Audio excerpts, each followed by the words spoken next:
Assalamualaikum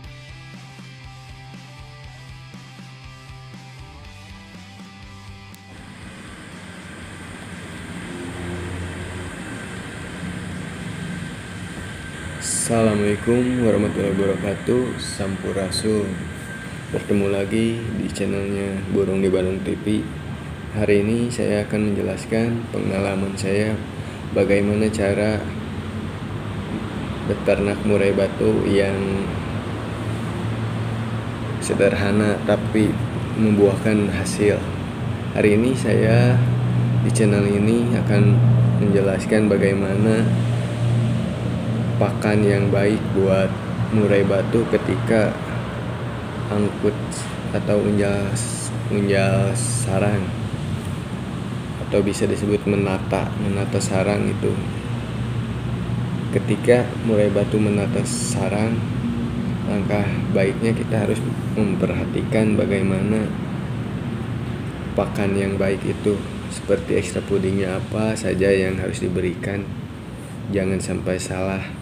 Nah, berdasarkan pengalaman saya yang pernah saya alami dan kecocokannya mungkin alhamdulillah, dan menghasilkan telur yang baik dan menetas. Langkah pertama yang kita harus lakukan, bagaimana memberikan, ada beberapa ekstra puding yang harus kita berikan. Yang pertama jangkrik, yang kedua ulat Hongkong, yang ketiga kroto, yang keempat cacing. Nah, dari 4 ekstra puding itu kita bagaimana caranya supaya tidak kebanyakan memberikan ekstra puding ini. Yang setiap hari kita lakukan itu jangkrik itu wajib harus ada selalu di sangkar ternak. Jangkrik jangan sampai kehabisan. Kedua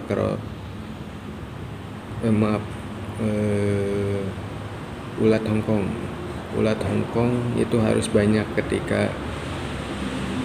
ketika si betina dan si jantan ngunjal itu. Ulat Hongkong harus banyak. Yang ketiga kroto saya lakukan paling satu kali pemberian, dan cacing pun sama 1 kali pemberian. Nanti setelah itu kroto sama jangkrik sama ulat Hongkong sama cacing, nah itu harus seimbang. Nah, yang sering saya lakukan itu dari yang tadi kita jelaskan, mungkin jangkrik harus ada, ulat Hongkong harus ada, porsinya pun itu harus banyak supaya nutrisi terpenuhi. Nah, yang 2 ini saya antara cacing dan kroto. Cacing saya berikan 1 kali. Kenapa? Supaya tidak terlalu birahi mungkin, karena kebanyakan yang 4 ini. Terus cacing 1 kali. Nah, sesudah masa angkut sarang pasti si indukan itu akan mengeluarkan telur. Nah, sesudah mengeluarkan telur, yang harus kita perhatikan itu ulat Hongkong. Ulat Hongkong harus dipangkas sedikit demi sedikit, jangan terlalu banyak, diganti sama cacing sama kroto. Nah, setelah itu jangkrik harus tetap ada, dan kroto itu minimal pemberiannya tidak usah setiap hari.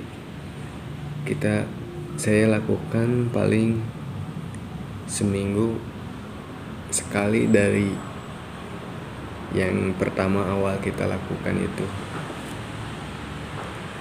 Terus intinya jangan kebanyakan ulat Hongkong ketika sudah telur mau menetas,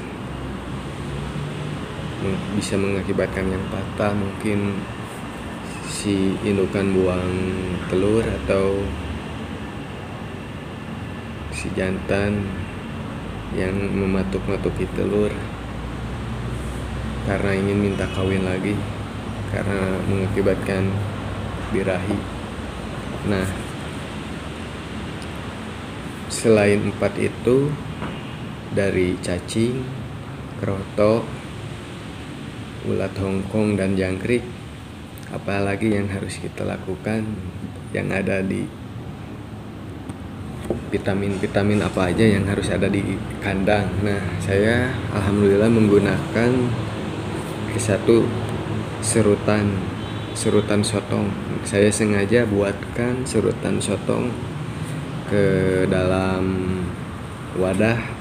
Saya masukin ke wadah jangkrik, dan wadah yang ada di dalamnya paling saya jangkrik ke wadah kroto, ke wadah ulat tersebut. Kenapa saya menggunakan sotong? Karena saya terbukti dari beberapa treatment yang saya lakukan, tulang sotong itu kalsiumnya banyak dan tinggi untuk membantu pertumbuhan si betina dan si jantan supaya mengisi. Selain sotong, saya berikan beberapa vitamin breeding. Adalah satu, saya menggunakan vitaminnya banyak di kios-kios terdekat yang murah-murah saja, dan minumnya saya menggunakan air putih biasa dan menggunakan eggs breeding. Sekian dan terima kasih buat sahabat Kicau Mania yang belajar ternak. Itu pengalaman saya berikan, mudah-mudahan bermanfaat buat seluruh Kicau Mania yang ingin belajar beternak. Semangat terus beternak, semoga lancar semuanya, amin. Assalamualaikum warahmatullahi wabarakatuh. Bertemu lagi nanti di channel selanjutnya.